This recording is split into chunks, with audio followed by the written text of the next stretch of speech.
झुडिओचे stores तुम्ही कधी भारतातल्या प्रीमियम एरियामध्ये पाहिलेत का? 100% उत्तर नाही असणार. झुडिओची जाहिरात कधी टीव्हीवर पाहिलीये का? परत एकदा उत्तर नाही असंच असणार. झुडिओत कधी 1000 पेक्षा जास्त रुपयांच्या वस्तू पाहिल्यात का? याचंही उत्तर नाही असंच असणार. तरीही झुडिओचं नाव प्रत्येकाच्या तोंडात कसं? झुडिओत लोक जातात का? झुडिओ वर्षाला एवढे पैसे कमवतं कसं? झुडिओने भारतीयांना वेड का लावलंय? बाकी कंपन्या तोट्यात असताना झुडिओ फायद्यात कसं? बरं, या झुडिओला कोणी स्पर्धक आहे का? झुडिओ बंद पडणार का? फक्त 6 ते 7 वर्षात या ब्रँडची 42 शहरात 400 स्टोर्स कशी सुरू झाली? सगळ्या प्रश्नांची उत्तरं मिळणार, पण त्यासाठी संपूर्ण व्हिडिओ मात्र पाहावा लागेल. व्हिडिओच्या शेवटी अशा एका ब्रँडची माहिती देणार आहे जो झुडिओची हवा गुल करणार आहे. कदाचित तो ब्रँड तुमच्याही कामाचा असेल. चॅनलला तुम्हीही सबस्क्राईब केलंच असेल. चला तर मग तुमच्या आमच्या सर्वांच्या मनात राज्य करणाऱ्या टाटा कंपनीच्या झुडिओ ब्रँडची माहिती करून घेऊयात.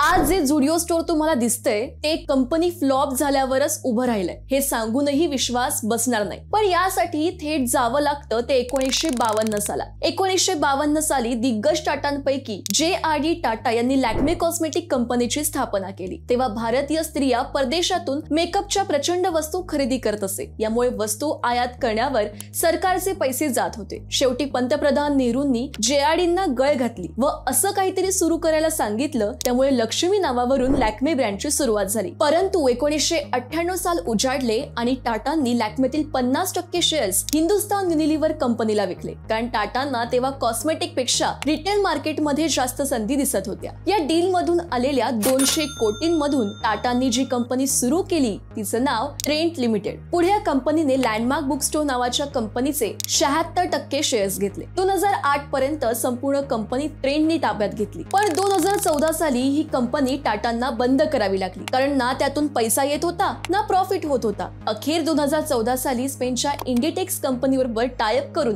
ट्रेंटने झारा ब्रँड भारतात आणला. परंतु अतिशय उच्चभ्रू लोकांसाठी होता. भारतात ट्रेंडी फॅशनचे कपडे लोकांना हवे होते, पण त्यासाठी खूप पैसे मोजायला लोक तयार नव्हते. यातूनच टाटांनी बरोबर कस्टमर माइंडसेट ओळखून झुडिओ ब्रँडची स्थापना केली. बेंगलोर शहरात पहिलं स्टोर ऑगस्ट 2016 मध्ये सुरू करून टाटांनी झुडिओचा श्री गणेशा केला. झुडिओ सुरू करण्यामागचे कारण भारतात फॅशन सतत बदलत असतात. परदेशातील कपडे मुंबईत जहाजाने येतात. मग ती फॅशन संपूर्ण भारतात पोहोचायला काही महिने जातात. परंतु इंटरनेटच्या प्रसारामुळे लोकांना ट्रेंड काय चालू आहे ते लगेच समजते. पण तशी ट्रेंडी कपडे मात्र त्यांना लवकर मिळत नाही. दुसरं म्हणजे कोणत्याही कपड्यांचा ट्रेंड हा काही महिनेच टिकतो, त्यानंतर परत नवीन ट्रेंड येतो. परंतु सर्वसामान्य लोकांना इच्छा असूनही केवळ पैशांमुळे ते ट्रेंडी कपडे घेता येत नाहीत. बाकी मोठे मोठे ब्रँड फक्त श्रीमंत लोकांसाठीच ट्रेंडी कपडे बनवत होते. मिडल क्लासचा विचार कुणीही करत नव्हतं. टाटांनी मार्केट मधला हा गॅप अगदी बरोबर ओळखला. Quality, price, time, fast fashion, trendy असे सगळे पॅरामीटर वापरून सर्व्हिस देणारी कपड्यांची चेन, याचमुळे त्यांनी झुडिओ सुरू करण्याचा निर्णय घेतला.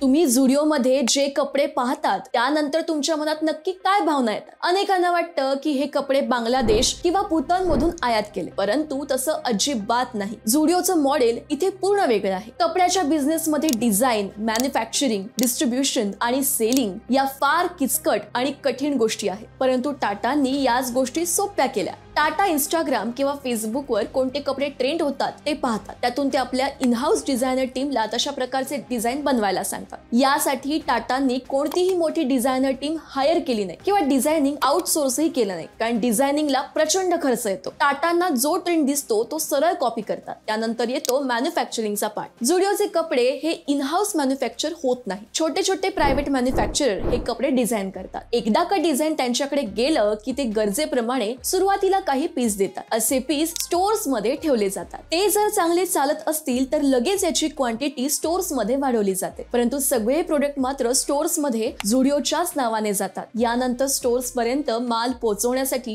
कुणीही डिस्ट्रीब्युटर मध्ये ठेवला नाही. थेट मेकर्स कडून कंपनी कपडे स्टोर्स मध्ये पोहोचवते. हे कपडे नक्कीच चांगले असतात, परंतु या सगळ्यामुळे कपड्यांची किंमत मुळातच कमी होते. म्हणूनच हे कपडे स्वस्त असूनही चांगल्या दर्जाचे असतात. भारतीय कस्टमरला कमी रुपयात चांगले ट्रेंडी फॅशनेबल कपडे मिळण्याची या माध्यमातून सोय झाली. बाकी कोणताही डिझाईन प्रोडक्ट मध्ये कन्वर्ट करायला टाटांना केवळ 12 दिवस लागतात. तसेच खूप जास्त प्रमाणात वेंडर असल्यामुळे कपड्यांमध्येही व्हरायटी पाहायला मिळते. झुडिओ मध्ये तुम्हाला कधीच परत गेल्यावर सारखे कपडे दिसत नाही. दर आठवड्याला झुडिओत 50 ते 60% कपडे बदलले जातात. तर 2 महिन्याला झुडिओ मधील सगळी इन्व्हेंटरी फ्रेश असते. त्यामुळे कस्टमर एकदा दुकानात गेला की त्याला फोमो क्रिएट होतो. जर मी हे कपडे आता घेतले नाहीत तर मला परत मिळणार नाही. प्राइस कमी असल्यामुळे तो चटकन खरेदी देखील करतो. मिडल क्लास लोकांना सोबतीला एक प्रीमियम फील देण्याचं काम झुडिओ करतं. जसं की एसी मॉल, पैसे कमी, ट्रेंडी कपडे. यामुळे आपला वीकेंड चांगला घालवण्यासाठी अनेक जण झुडिओचा रस्ता धरतात.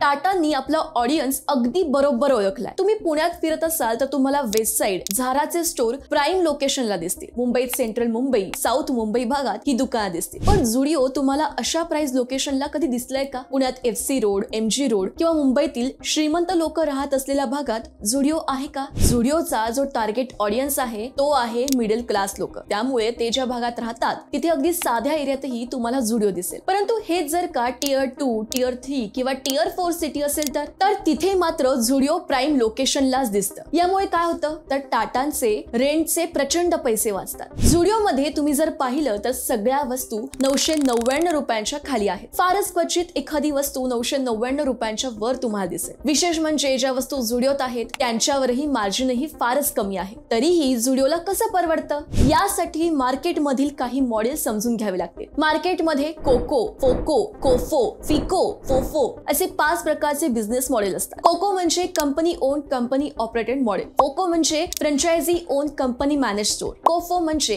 Company own franchisee operated model. FICO म्हणजे franchisee invested company operated model आणि फोफो म्हणजे franchisee own franchisee operated model. टाटाने इथे फोको अर्थातच franchisee own company operated model झुडिओसाठी वापरले. यात कंपनी फ्रँचायझी ओनरला स्टोर बनवायला सांगते. 1.5-2 कोटीत 6000 फुटांचं स्टोर उभं राहतं. स्टोर रेडी झाल्यावर ते स्टोर कंपनीच ऑपरेट करते. येणाऱ्या पैशातून कंपनी फ्रँचायझी ओनरला प्रॉफिट शेअर करते. यामुळे होतं काय तर यात दोघांचाही फायदा होतो. कंपनीला स्टोर बनवण्यासाठी इनिशियल कॅपिटलची गरज पडत नाही. फ्रँचायझी ओनरला प्रॉफिट मिळतो. सो बाकी गोष्टी पाहायची काही गरज पडत नाही.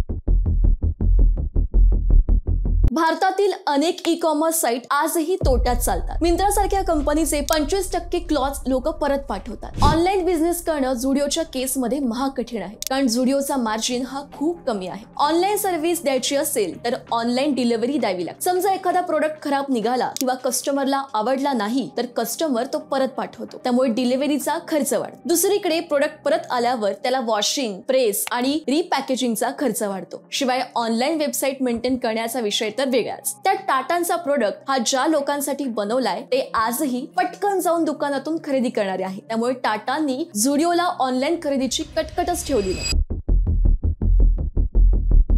तुम्ही आजपर्यंत झुडिओची एकही जाहिरात पाहिली नसेल. विराट कोहली, शाहरुख खान किंवा दीपिका असा कोणताच मोठा चेहरा झुडिओची जाहिरात करत नाही. ना टीव्हीवर, ना न्यूजपेपर मध्ये, ना रेडिओवर किंवा होल्डिंग्सवर. याला कारण काय तर झुडिओचा कस्टमर हाच त्यांचा ब्रँड अँबॅसेडर आहे. पण तरीही टाटांनी एक सुपिरियर आयडिया वापरली. त्यांनी रिजनल किंवा लोकल इन्फ्लुएन्सरला बरोबर घेतले, जे त्यांच्या प्रादेशिक भाषेत कंटेंट क्रिएट करतात. त्यांना घेऊन टाटांनी झुडिओच्या जाहिराती केल्या. याचा फायदा असा झाला की त्या इन्फ्लुएन्सर्समुळे झुडिओ जवळच्या एरियातील लोकांच्या घराघरात पोहोचलं. दुसरं म्हणजे टाटांनी आपल्या कस्टमरलाच आपला ब्रँड अँबॅसेडर बनवलंय. एकदा का कस्टमर स्टोअरला आला की तो खुश होऊन 10 लोकांना याची माहिती देतो. शिवाय तो कस्टमर परत परत झुडिओमध्ये येतो. याचा तुफान फायदा झुडिओने घेतला. तसेच ब्रँडसाठी टाटांनी स्वतःचे नाव वापरले. भारतात टाटा म्हटलं की विश्वास असं समीकरण तयार झालंय. टाटांनी झुडिओ बाबतीत हे अतिशय खुबीने वापरले. कमी रुपयात कपडे म्हणजे खराब नाहीत हे टाटांनी दाखवून दिले. त्यात टाटांची कंपनी आहे म्हटल्यावर लोक डोळे झाकून विश्वास ठेवू लागले. आमचे प्रोडक्ट रिझनेबल आहेत पण फालतू नाहीत हे टाटा नावाचा वापर करून झुडिओने इनडायरेक्टली सगळ्यांना सांगितलं आहे.